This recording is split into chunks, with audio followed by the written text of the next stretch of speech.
Hello friends, welcome to Golden Career. RRB PO की interview classes चल रही है। निफ्ट क्या होता है, आरटीजीएस निफ्ट, बहुत इंपॉर्टेंट टॉपिक, बेसिक डिटेल जो इंटरव्यू में पूछी जाती है, जो शायद आपको ना पता हो, वो हम यहां पर देखेंगे कि नेशनल इलेक्ट्रॉनिक फंड ट्रांसफर है क्या, कैसे बना, प्रोसेस सिस्टम क्या होता है, पैसा कहां से कहां जाता है, पूलिंग सेंटर में जाता है, उसके बाद कहां जाता है। इंटरव्यू में जो क्वेश्चन पूछे जाते हैं वो हम यहां कवर करेंगे। तो प्लीज वीडियो के डिस्क्रिप्शन बॉक्स में लिंक दिया हुआ है, इंटरव्यू क्लासेस ज्वाइन कर लीजिए अगर आप स्कोर करना चाहते हैं इंटरव्यू में 80 से ज्यादा मार्क्स और लेना चाहते हैं फाइनल सिलेक्शन। तो निफ्ट के बारे में देखेंगे, उससे पहले डिस्क्रिप्शन बॉक्स में दिए गए लिंक से क्लासेस को ज्वाइन करके वीडियो देखिए ताकि अनइंटरप्टेड पूरी वीडियो देख पाएं। जब एक बार आप क्लास ज्वाइन करके वीडियो देखेंगे तो कुछ लॉगिन करेंगे, 599 का प्राइस है, तो यहाँ पर कुछ ऐसे ओपन होंगी वीडियोस जो कि फुल लेंथ वीडियोस हैं और बिना इंटरप्शन के आप बिना एडवर्टाइजमेंट के यहाँ पर देख पाएंगे। लास्ट ईयर का रिव्यू पॉज करके यहाँ देख सकते हैं, इंटरव्यू क्लास में क्या मिलेगा यहाँ देख सकते हैं। इंटरव्यू क्लास ज्वाइन करने का लिंक डिस्क्रिप्शन बॉक्स में दिया है और कमेंट बॉक्स में भी मेंशन है। चलिए देखते हैं निफ्ट के बारे में। ठीक है, पेमेंट मेथड मतलब किन मेथड से आप पेमेंट कर सकते हैं, एक अकाउंट से दूसरे अकाउंट में पैसा ट्रांसफर कर सकते हैं। तो नेशनल इलेक्ट्रॉनिक फंड ट्रांसफर जो है एक nation wide centralised payment system है जो कि ऑपरेट किया जाता है और ओन किया जाता है किसके द्वारा, रिजर्व बैंक ऑफ इंडिया के द्वारा। देखिए प्रोसेस पूरा कैसे होता है निफ्ट का।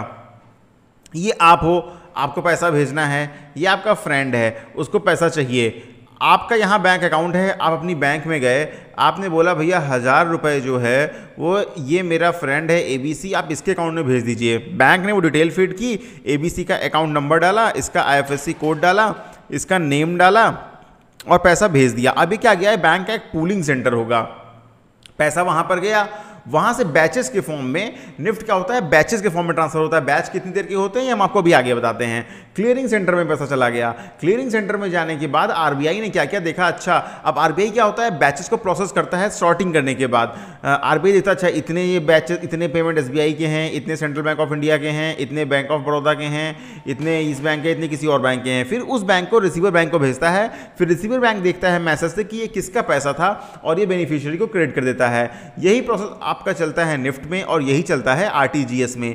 ये आप बेसिक प्रोसेस समझ के, पूलिंग सेंटर्स होते हैं जिनके थ्रू ये होता है और डेटा बैचेस में प्रोसेस होता है।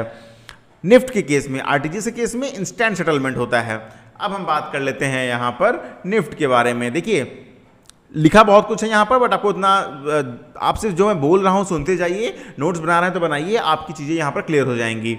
एंड इंडिविजुअल फर्म, कोई इंडिविजुअल हो, फर्म हो या कॉर्पोरेट हो, विलिंग टू ट्रांसफर फंड, कोई वो पैसा भेजना चाहता है इंटरनेट का यूज़ करते हुए, मोबाइल बैंकिंग का फैसिलिटी यूज़ करते हुए अपने बैंक से कहीं किसी और बैंक में, देन वो निफ्ट का यूज़ कर सकता है। रेमिटर अपनी बैंक पे भी विजिट कर सकता है और इंटरनेट बैंकिंग के थ्रू भी ट्रांसफर कर सकता है। ऑफलाइन और ऑनलाइन मोड दोनों यहाँ पर पॉसिबल हैं।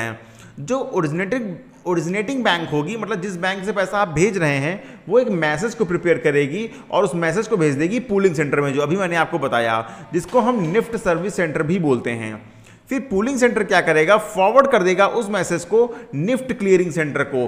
पूलिंग सेंटर जो बैंक का होता है, लेकिन जो निफ्ट क्लियरिंग सेंटर होता है ये रिजर्व बैंक ऑफ इंडिया का होता है और operate reserve bank of India के द्वारा किया जाता है। अब आरबीआई क्या होगा, जो भी नेक्स्ट अवेलेबल बैच होगी उसमें उस मैसेज को इंक्लूड कर लेगा और पैसा उस पर्टिकुलर बैंक को भेज देगा।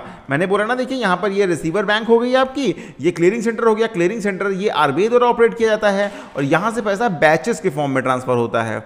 ठीक है, अब देखिए उसके बाद क्या हुआ था, clearing centre sorts the fund transfer transaction beneficiary bank wise.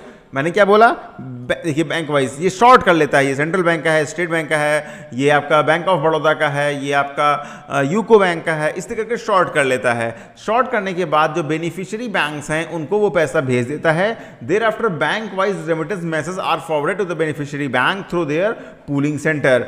अब क्या होगा, इस बैंक, बेसिकली यहाँ पर आप एक और चीज़ मानिए, रिसीवर बैंक हो गया ना, यहाँ पर आप मानिए इनके बीच में एक इस बैंक का भी पूलिंग सेंटर होगा, पूलिंग सेंटर, वहां पर आरबीआई भेजेगा और फिर मैसेज भी फॉरवर्ड कर देगा कि भाई इन लोग का पैसा है और वहां पर फिर वो बैंक शॉर्ट कर लेगी। ये सब प्रोसेस बेसिकली ऑटोमेटिक होता है, computer based. The beneficiary bank receive the inward remittance message. अब जहां पैसा भेजना था, जो बेनिफिशियरी बैंक थी जहां पैसा जाना था, वो अपने मैसेजेस को देख लेगी और क्लियरिंग सेंटर से जो है वो एग्जैक्ट अकाउंट में कस्टमर के पैसा भेज देगी। अब देखिए यहाँ पर मैंने एक चीज़ बताया ना कि आईएफएससी कोड का यूज़ करेगी, तो आईएफएससी कोड भी लगे यहाँ समझ लीजिए। देखिए इंडियन फाइनेंशियल सिस्टम कोड होता है जो कि एक अल्फा न्यूमेरिक नंबर होता है जो यूनिकली आइडेंटिफाई करता है किसी बैंक ब्रांच को। हर बैंक ब्रांच का आईएफएससी कोड यूनिक होगा।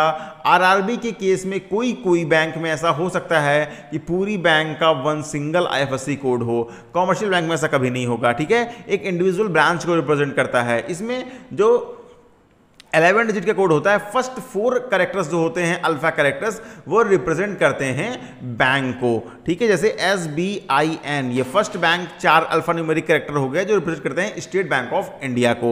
And the last 6 character represents the branch. जो लास्ट के 6 होंगे 1 2 3 4 5 6, ये ब्रांच को रिप्रेजेंट करते हैं। The 5th character is 0, 5th जो है कैरेक्टर आपका 0 होता है, ठीक है। तो यहां पर जैसे SBIN 0 0 13 400, ठीक है। तो ये आपका एफएससी कोड हो गया, ये हो गया आपका क्या, ब्रांच का। ये SBIN हो गया बैंक का डिनोमिनेशन, और 0 बीच में एक होता ही है। एफएससी जो है निफ्ट सिस्टम के द्वारा आइडेंटिफाई किया जाता है कि कौन सी ओरिजिनेटिंग बैंक है, कौन सी डेस्टिनेशन बैंक है, कहां पे पैसा जाना है। बेसिकली एफएससी कोड से बैंक और ब्रांच आइडेंटिफाई हो जाती है। कोई लिमिट इंपोज नहीं की गई है आरबीआई द्वारा निफ्ट के फंड में ट्रांसफर करने के लिए।